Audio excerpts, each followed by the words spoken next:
Alléluia, alléluia. Bien-aimés dans le Christ, mes chers amis, mes collègues, tous ceux qui nous regardent en ce moment ici présents, soyez bénis, soyez richement bénis dans le nom puissant, précieux de notre Seigneur Jésus-Christ. Donc, nous continuons cette série d'enseignements. Et tout à l'heure, on venait de parler du troisième temple. Maintenant, nous allons parler des témoins de Dieu. Des témoins de Dieu. Je prie que le Seigneur continue à vous parler, à vous révéler son mystère à travers sa parole et que vous soyez nourris, bénis, édifiés, encouragés, vous savez, éclairés par la parole de Dieu. Alléluia. Merci Seigneur, merci mon Dieu pour l'onction du Saint-Esprit. Bien-aimés, nous allons lire dans Apocalypse chapitre 11.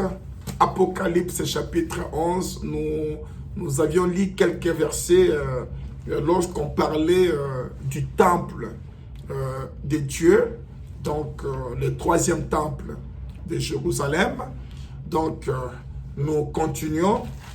Nous allons lire aussi ces passages pour pouvoir parler de ces deux témoins. Il y a beaucoup de questions qui se posent à propos de ces deux témoins et je crois qu'aujourd'hui nous serons richement bénis parce que nous allons décortiquer, nous allons comprendre beaucoup de choses à propos de ces deux témoins dont on nous parle dans Apocalypse chapitre 11, qui vont s'élever, que le Seigneur va élever, va le placer au même moment que le temple sera construit, qu'il y aura l'antéchrist et les faux prophètes qui vont chercher à séduire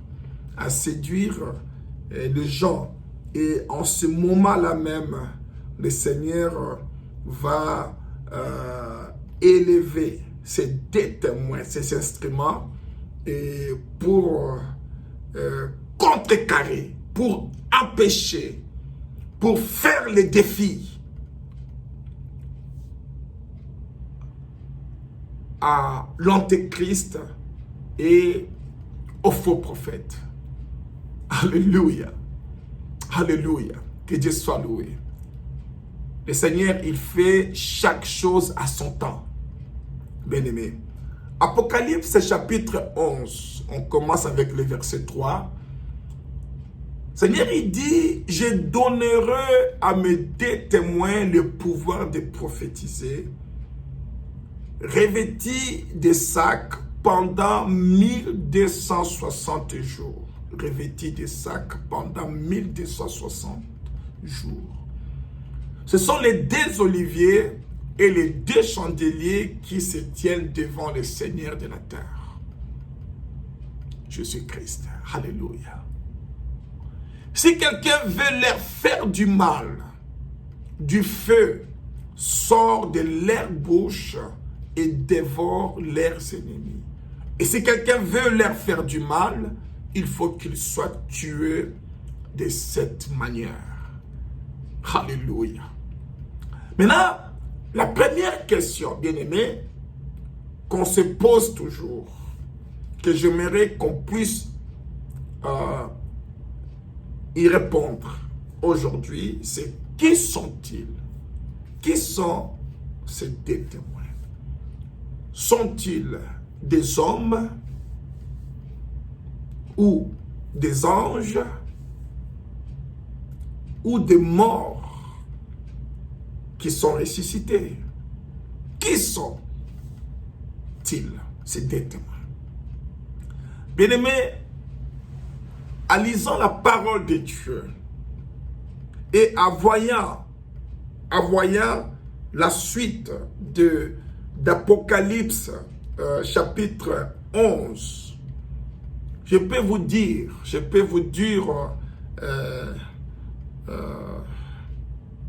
que ces deux témoins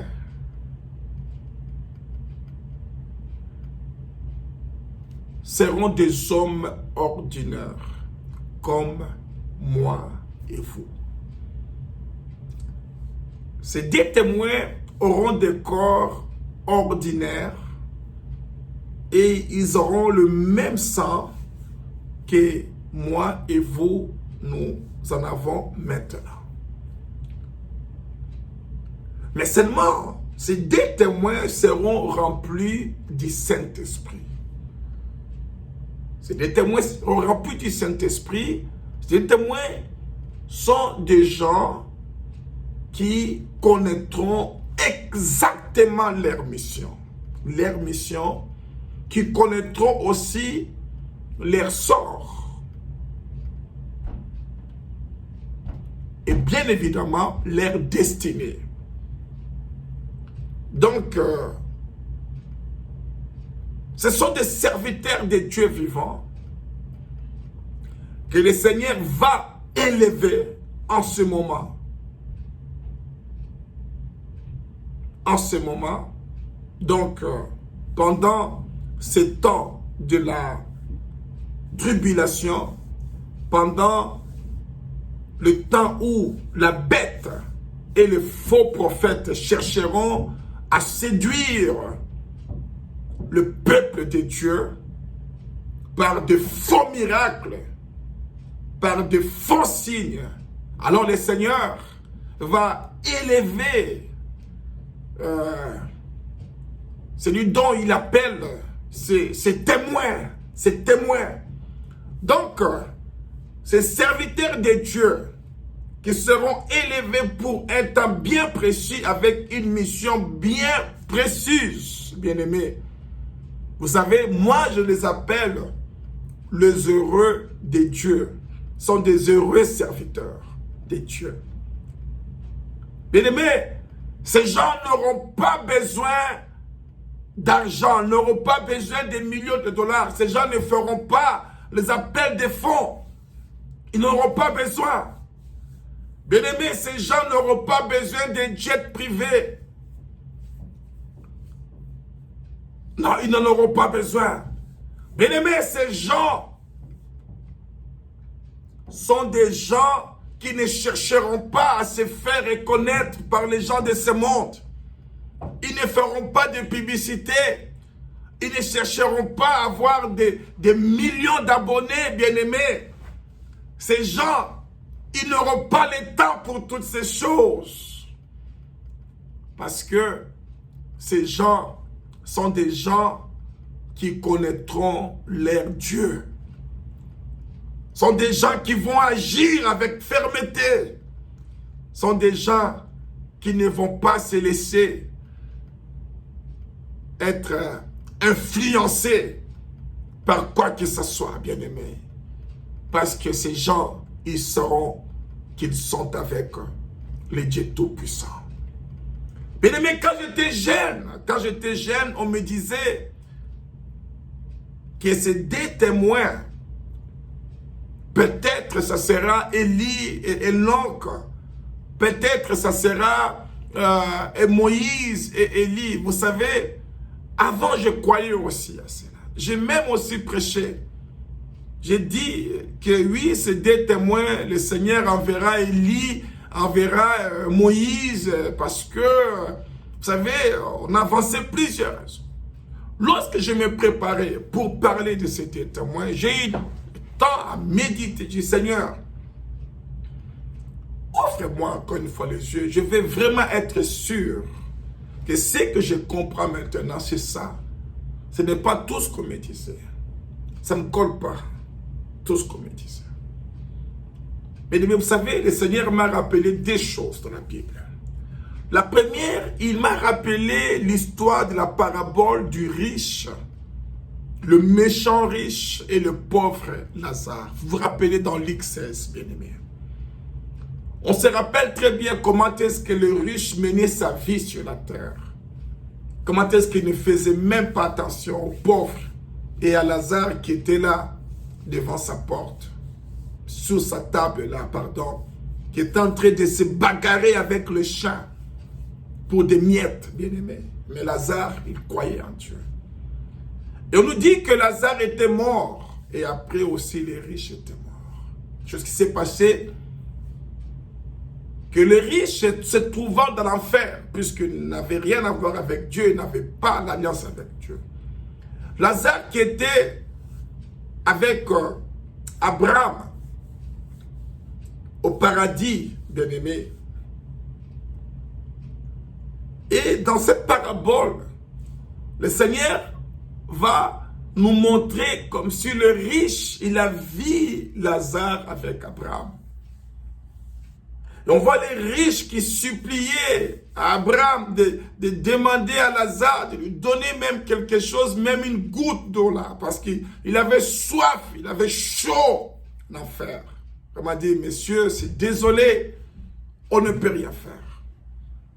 Oh, il n'y a pas de contact, il n'y a pas.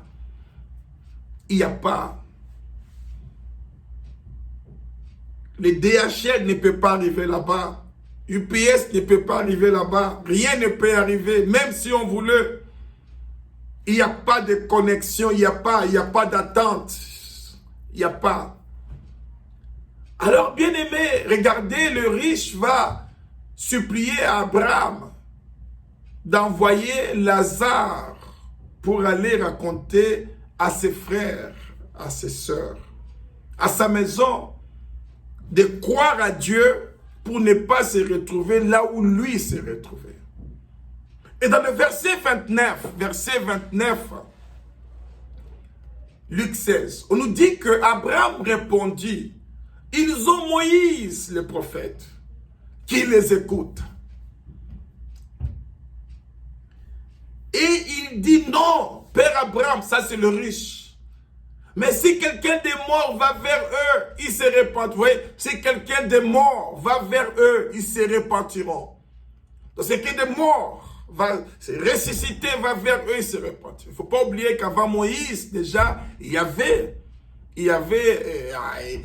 Joseph. Il ne faut pas oublier avant Moïse, il y avait Isaac, il y avait Israël, il y avait Abraham, il y avait Noé, il y avait Enoch. Bien-aimé. Et le Messie, il dit que si quelqu'un de mort, va aller vers eux, ils se repentiront. Et dans le verset 31, Abraham lui dit, s'ils n'écoutent pas Moïse, s'ils n'écoutent pas ceux qui sont là et les prophètes, ils ne se laisseront pas persuader quand même quelqu'un de mort ressuscitera. Le Seigneur m'a dit cela et j'avais compris.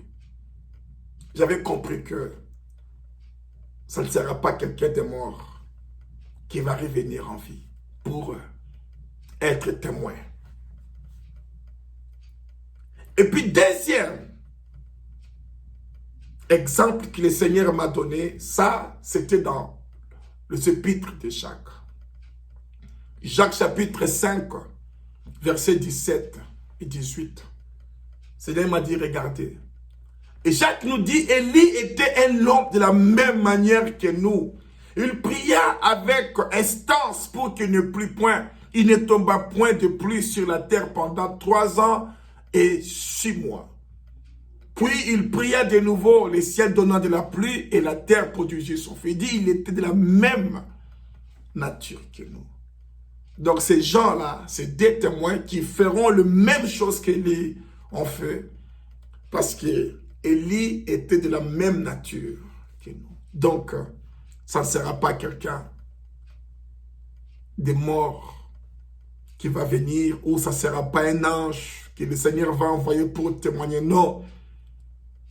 Il y a des vrais, il y a des servants. Vous vous rappelez d'Élie lorsqu'il disait, je suis resté seul. Il n'y a pas d'autres qui se sont pliés. Il n'y a que moi qui ne sais pas plier devant le Dieu de Baal. Il a dit, non, Élie, non, ne te trompe pas. J'ai encore. Il y en a encore des milliers qui sont là, qui ne se font pas.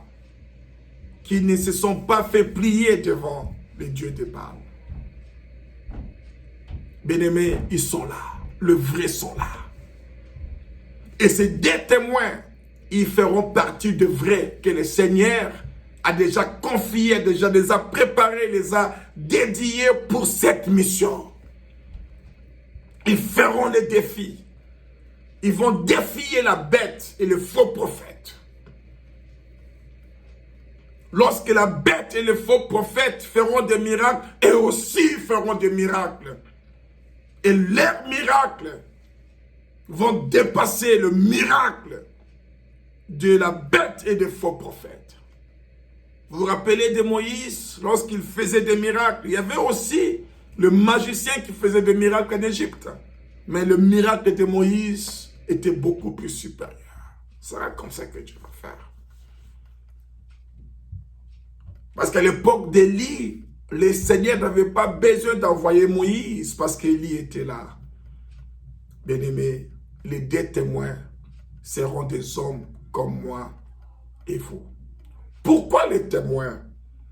Les témoins sont des messagers. Ils seront des messagers. Mais non seulement des messagers, mais ils seront aussi des modèles.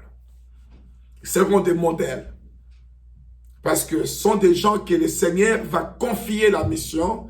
Donc, ils seront vraiment... Vous vous rappelez, dans Actes, il a dit que lorsque le Saint-Esprit descendra, vous recevez une puissance et vous serez mes témoins.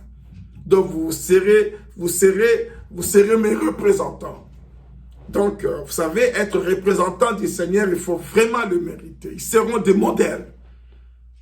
Voilà pourquoi ils les appellent des témoins.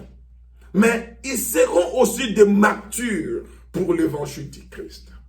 Voyez, bien-aimés, les apôtres, tous sont des martyrs. Tous sont des martyrs. Tous étaient comme des martyrs.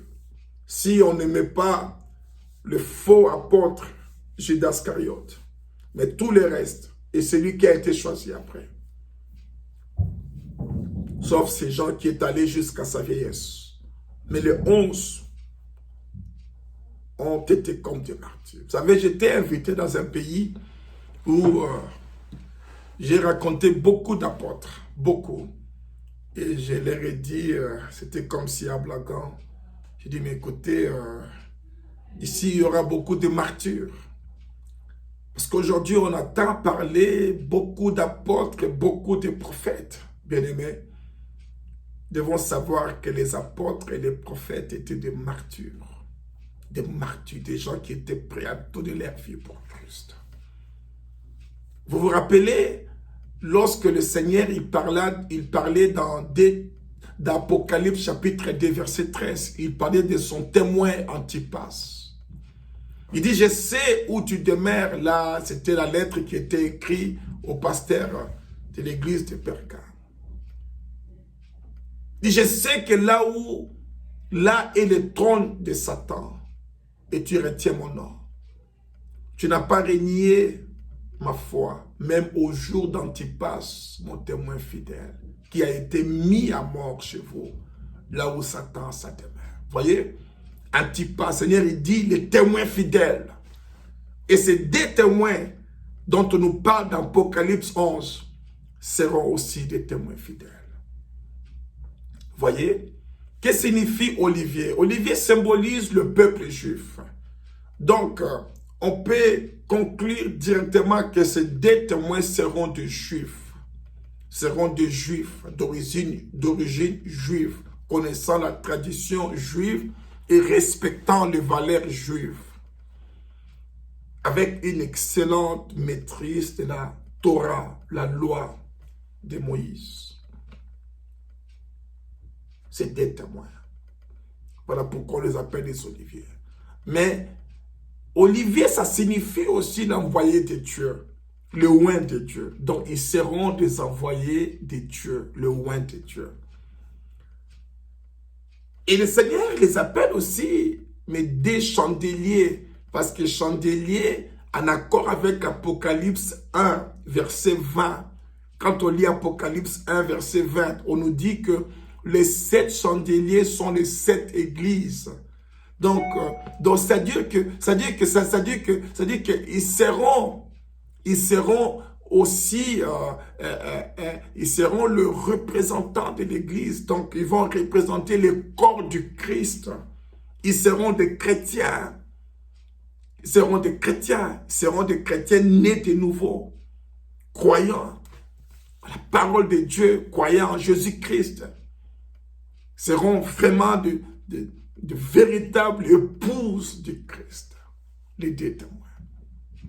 Mais là, c'est quoi leur mission? Leur mission, c'est d'apporter un message d'espoir, un message du salut et de rédemption au peuple juif, au travers Jésus-Christ. Parce qu'ils avaient rejeté Jésus-Christ. Alors, c'est des témoins qui seront là. Parce que lorsqu'on lit, le Seigneur, il dit, je donnerai à mes deux témoins le pouvoir de prophétiser. De prophétiser. Et dans le verset 7, on nous dit, quand ils auront achevé leur témoignage, voyez? Donc, ils vont témoigner, le mot prophétiser ici, bien aimé, le mot prophétiser ici, ça sera vraiment comme s'ils vont témoigner, ça signifie témoigner. Ils vont témoigner. Donc, ils vont témoigner. Et le pouvoir là, c'est le même pouvoir que nous avions reçu lorsque le Saint-Esprit est descendu sur nous. Le Seigneur a dit, et vous serez mes témoins. Parce qu'on nous dit, quand ils auront achevé leur témoignage. Vous avez vu cela? Donc, les deux témoins, ils seront là pour prophétiser. Mais nous savons très bien, aussi pour témoigner, mais leur message ne sera pas le bienvenu à tous les Juifs. Ce n'est pas tous les Juifs qui vont les recevoir. Ce n'est pas tous les Juifs qui vont les recevoir. Parce que leur message ne va pas plaire à tous les Juifs. Et le Seigneur en a parlé dans Apocalypse 10, 11. Souvenez-vous. Il dit ceci, je pris le petit livre de la main de l'ange et je l'avalai. Il fut dans ma bouche doux comme du miel. Mais quand je l'ai avalé, mes entrailles furent remplies d'amertume. Puis on me dit, il faut que tu prophétises de nouveau sur beaucoup de peuples, des nations, des langues et des rois. Vous voyez, donc ils diront de bonnes choses. Ça sera des choses normales, qui auront de l'allure, mais le peuple ne seront pas vraiment, pas tout, je ne dis pas tout le peuple, mais il y aura une grande partie des gens qui vont rejeter ces messages. Donc, comme on dit, ça sera doux. Ça sera doux. Lorsqu'on lit ça dans le verset 10, on nous dit que ça sera doux comme du miel au niveau de la bouche. Mais au niveau des entrailles, les gens n'aimeront pas digérer ce message. Sûrement parce qu'ils vont parler de la repentance, de la sanctification, de la crainte de Dieu, vont parler de comment adorer les dieux en esprit. Donc ce sont des choses que les gens vont dire, mais oui, ça a de l'allure, c'est vraiment ça. Mais les gens ne seront pas toujours favorables à ce message. Vous voyez? C'est ça. C'est ça. Parce que plus loin, on verra que lorsqu'ils étaient tués, on dit que les gens étaient contents. Les gens étaient contents. Les gens se sont fait du cadeau. Non seulement en Israël, on dit partout dans le monde entier. Ça sera, parce qu'ils seront le modèle, ça sera le genre de message, mais ils vont faire les défis directement, les défis contre la bête et le faux prophète. C'est vrai que partout ailleurs, il y aura aussi des chrétiens, il y aura des hommes de Dieu qui vont aussi parler du même message. On saura, grâce à la technologie actuelle, on saura qu'est-ce qu'ils disent. On les verra sur les sociaux médias. On saura et nous allons dire la même chose. Mais ils seront en Israël. Et leur mission, ça sera en Israël. Parce qu'ils sont des Juifs. Ils ont reçu le mandat pour le peuple juif. mais ce n'est pas tout le monde qui accepterait leur message. Mais on nous dit que dans le verset 3, qu'ils ont eu le pouvoir, l'autorité, la puissance. Donc, tout ce qu'ils feront, ils vont le faire avec l'onction du Saint-Esprit. Ça ne sera pas quelque chose qu'ils vont le faire avec la chair. Et on nous dit que tout cela, dans les versets 4 et 5, lorsqu'on lit versets 4 et 5 d'Apocalypse, ce sont les deux oliviers, les deux chandeliers qui se tiennent devant le Seigneur de la terre. Et si quelqu'un veut leur faire du mal, du feu sort de leur bouche et dévore leurs ennemis. Et si quelqu'un veut leur faire du mal, il faut qu'il soit tué de cette manière.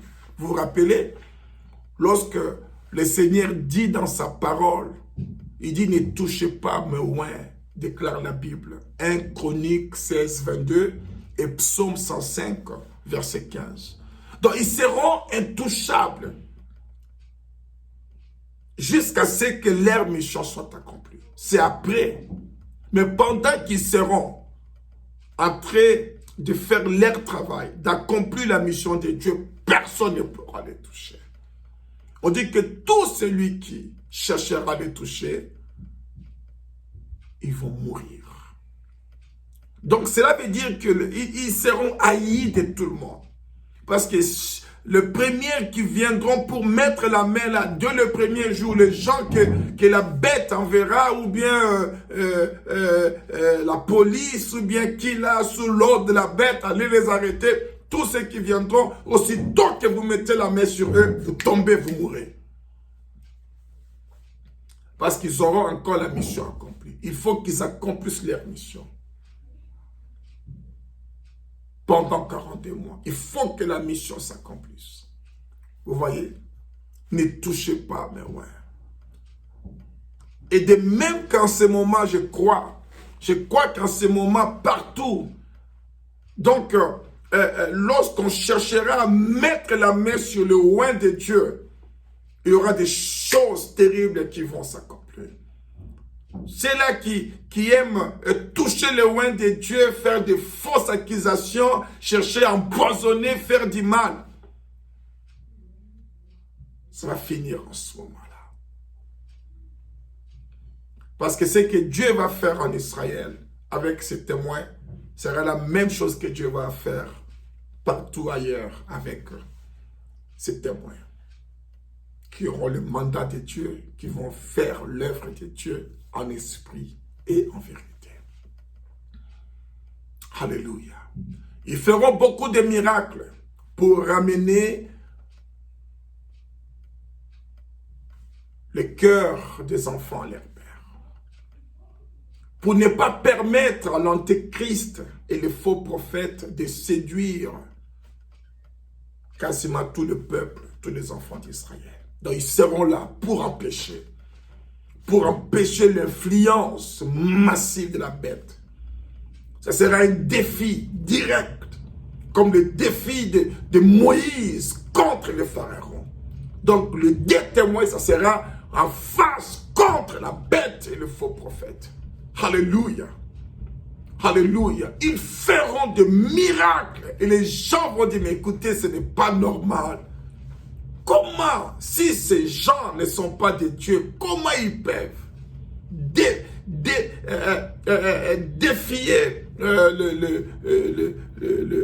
la bête, le Messie qu'ils vont traiter, ils vont considérer. Donc il y aura des gens qui vont commencer à les croire, déjà à partir de ce moment-là. Parce qu'ils verront des miracles, ils verront le courage, ils verront que l'antéchrist, celui qu'ils appellent Messie, qui tue beaucoup de gens et qui fait prier beaucoup de gens, mais il ne pourra pas le faire. Il ne pourra pas le faire à ces deux témoins. Il n'aura pas le pouvoir sur eux avant que le 42 mois s'accomplissent. Avant que le 42 mois soit écoulé. Vous voyez? Alléluia. Et la Bible nous dit dans le verset 7 qu'ils vont accomplir leur mission. La mission sera accomplie. La mission sera accomplie. Ils toucheront beaucoup d'âmes. Beaucoup croiront à leur message. Parce que lorsqu'on lit verset 7, on nous dit quand ils auront achevé leur témoignage. Oh, le reste là, ça ne dit absolument rien. Bien-aimé, on nous dit oui que la bête qui monte de l'abîme leur fera la guerre et les vaincra, les tuera. Oui. Mais la mission sera déjà accomplie. Alléluia. La mission sera accomplie. Ils toucheront les âmes. Ils vont récupérer les brebis perdues et égarées, les enfants d'Israël. Ils vont les récupérer. Beaucoup croiront à leur message. Beaucoup croiront que Jésus-Christ est le Fils de Dieu, que c'est lui l'agneau de Dieu, c'est lui qui ôte les péchés du monde. Bien-aimé, beaucoup croiront, alléluia, et beaucoup verront la gloire, verront la puissance de Dieu, alléluia. Bien-aimé, et après, lorsque la mission sera achevée, on mettra la main sur eux pour les tuer. On va les tuer, bien-aimés. Mais regardez dans le verset 8. On nous dit, et leurs cadavres seront sur la place de la grande ville, qui est appelée dans un sens spirituel Sodome et Égypte. Donc, à cause du péché, donc Israël, Jérusalem sera considéré comme Sodome et Égypte spirituellement. Donc, Sodome et Égypte, ça signifie l'endroit du péché, le lieu du péché. Là même où leur Seigneur a été crucifié. Donc, ça sera en Israël. Parce que le Seigneur Jésus-Christ a été crucifié là-bas. Bien-aimés, regardez verset 9. On nous dit des hommes d'entre le peuple, les tribus, les langues, les nations, verront leurs cadavres pendant 3 jours et demi. Et ils ne permettront pas que leurs cadavres soient mis dans les sépulcres. Vous voyez cela? Vous demandez pourquoi les 5G? Toutes ces choses, c'est pour après transférer. On va rediviser. C'est-à-dire que partout, même dans les fonds des villages, partout, on va montrer ça online. Les gens auront l'accès. Ils vont voir. Les gens vont dire, mais voilà, c'est fini avec ces gens. C'est fini, enfin, ils sont morts. Humiliés, c'est ce que les gens vont dire. Ils sont humiliés, c'est des témoins, les semeurs des troubles. Parce que le Seigneur leur avait promis que le livre sera doux à la bouche, mais amer aux entrailles, à cause de leur message. Les gens n'accepteront pas. Les gens seront contents. Puis non, qu'ils partent, qu'ils meurent, que les oiseaux du ciel viennent leur manger. Ils sont finis, les semeurs des troubles. On vivait en paix, tout c'était bon, le temple était là, c'est toi en Israël. Je dirais, mais écoutez, mais comment ils sont venus? Au moment que le temple est là, on veut faire nos sacrifices, ils viennent nous parler de certains Jésus qui est déjà mort pour nous, qui a fait couler. Donc, ils seront haïs de tout le monde, surtout même en Israël. Alors, lorsque les gens verront qu'ils sont morts, mais les gens seront contents.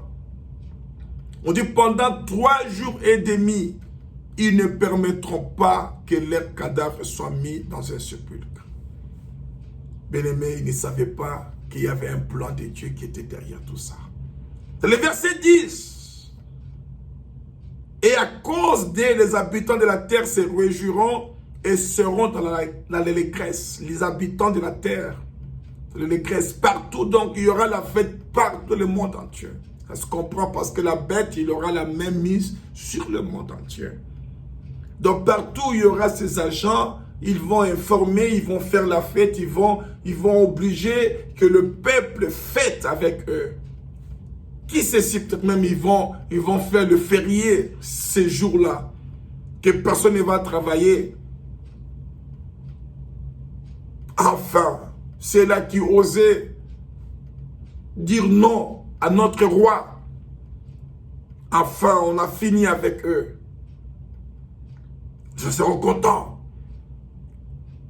Du Canada, les gens enverront les cadeaux en Afrique. Au Congo, du Congo, on enverra les cadeaux en Côte d'Ivoire, en Russie, Australie, partout les gens seront en fête. Bien-aimés, il y aura des cartes de visite qui vont ça se comprend parce que vous voyez, avec la vitesse de Facebook, de Western Union, vous voyez, on n'a pas besoin même d'une semaine, donc aujourd'hui même tu envoies les cartes, tu envoies des messages d'ici jusqu'au fin fond, c'est pas du Congo là-bas, donc ça arrive au même moment. Ça se comprend, tout ça là, c'est pour ce temps, bien aimé, vous comprenez cela. Le Seigneur savait. À l'époque, il n'y avait même pas la poste. Il fallait attendre des mois. Comment Jean pouvait dire que pendant ces 3 jours, et demi, regardez, on dit pendant 3 jours et demi, à cause de les habitants de la terre, se réjouiront et seront dans l'allégresse, et ils s'enverront de présents les uns aux autres, parce que ces 2 prophètes ont tourmenté les habitants de la terre. Vous voyez, comment ils pouvaient? Ça, c'est Dieu. Dieu savait. Il savait que ce moment va arriver. On n'aura pas besoin de faire des mois pour envoyer une lettre d'ici en Chine ou bien encore d'ici en Europe. Non, bien-aimé. Tu envoies l'humain. C'est fini. Tu fais les transferts bancaires. Aussitôt, ça arrive. Les gens feront des cadeaux comme ça. Ils font des achats online. Aussitôt, tu reçois à la porte un cadeau. À l'occasion de quoi? Oui, à l'occasion que ces 2 témoins-là qui faisaient les troubles sont morts. Bien-aimé, regardez-moi. Regardez ça, verset 11. On nous dit, après les 3 jours et demi, après les 3 jours et demi, bien-aimé, un esprit de vie venant de Dieu entra en eux. Et ils s'étèrent sur leurs pieds. Et une grande crainte s'empara de ceux qui les voyaient. Bien-aimés, une grande crainte s'empara de ceux qui les voyaient. Vous avez vu cela? Une grande crainte. Et ils entendirent du ciel une voix qui leur disait, montez ici. Et ils montèrent au ciel dans la nuée, et leurs ennemis le virent. Et verset 13, on nous dit, à cette heure-là, il eut un grand tremblement de terre, et la 10e partie de la ville de Jérusalem, un 10e partie de Jérusalem tomba, et 7000 hommes furent tués dans ce tremblement de terre. Bien-aimés, et on nous dit, et les autres firent effrayés et donnèrent gloire au Dieu du ciel. Donc il y aura un déclenchement de réveil après ces moments. On nous dit que les autres firent effrayés. Les gens seront effrayés, seront touchés. Les gens vont se repentir. Ils vont dire, mais qu'est-ce qu'on a fait? Oui, réellement, ces gens étaient des envoyés de Dieu d'Abraham, des dieux d'Isaac, des dieux de Jacob. Parce qu'ils vont entendre la voix venant du ciel. Ils vont voir les tremblements de terre. Ils vont voir comment est-ce que leurs frères, leurs sœurs, leurs enfants vont périr. Un 10e de Jérusalem sera écroulé, bien-aimé. Après cela, il y aura une forte repentance en Israël. Une forte repentance. Ça va déclencher le réveil. Alléluia. Et en ce moment-là, je crois, je dis que je crois que ça sera le moment qui va faire déclencher les choses en Israël. Là, ça sera le rejet total de la bête. Là, on va dire à la bête, ça c'était vraiment la dernière goutte. Après la résurrection, bien-aimé, après la résurrection de ces 2 témoins, de ces 2 oliviers, de ces deux chandeliers, oh, la bête et le faux prophète seront totalement rejetés par une grande partie des Juifs et de la population. C'est là qui au début, vont sympathiser avec lui. Ils vont le rejeter directement. Parce qu'on saura, tout le monde saura que réellement, cette bête et ces faux prophètes n'étaient pas des dieux. Je ne dis pas tout, je dis une grande partie. Une grande partie. La bête va perdre le contrôle. La bête va perdre le contrôle, alors il va mettre sa dernière carte. La dictature massive. Il va maintenant comment? Parce que les Juifs vont le tourner les dos. Ils vont rejeter les faux prophètes. Ils vont dire non, vous nous trompez. Nous voulons croire au Messie dont les deux témoins nous ont parlé. Nous voulons croire à ce Messie. Maintenant, nous croyons que le Messie qu'eux nous disaient, c'était lui le vrai. Et qui est ce Messie-là, si ce n'est le Fils de l'homme, Jésus-Christ de Nazareth? Là, maintenant, ils vont se repentir, ils vont prier, ils vont demander à Dieu pardon. Envoie-nous de nouveau. Envoie-nous ce Messie, envoie-nous. Maintenant, on est prêt à le croire. Alléluia, bien-aimé.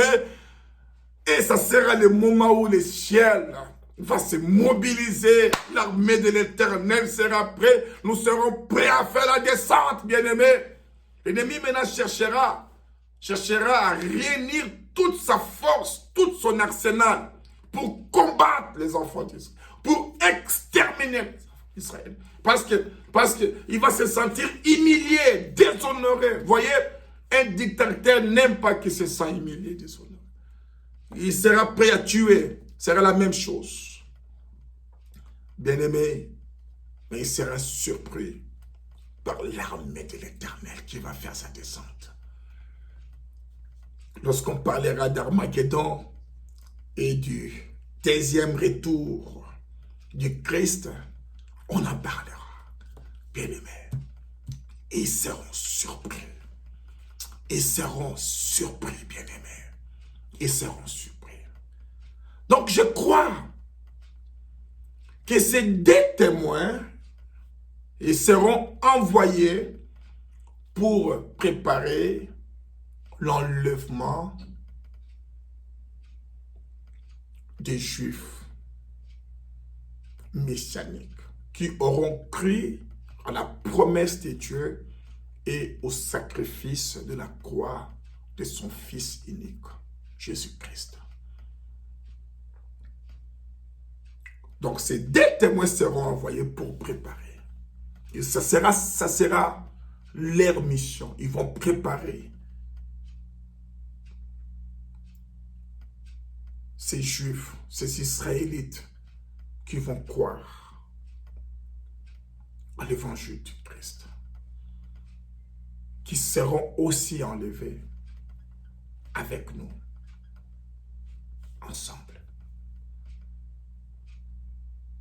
Ces Juifs-là qui croiront seront nés de nouveau, remplis du Saint-Esprit, croyant comme nous en Jésus-Christ et à son sang. Et ensemble, nous serons tous enlevés. Bien-aimés, pour finir,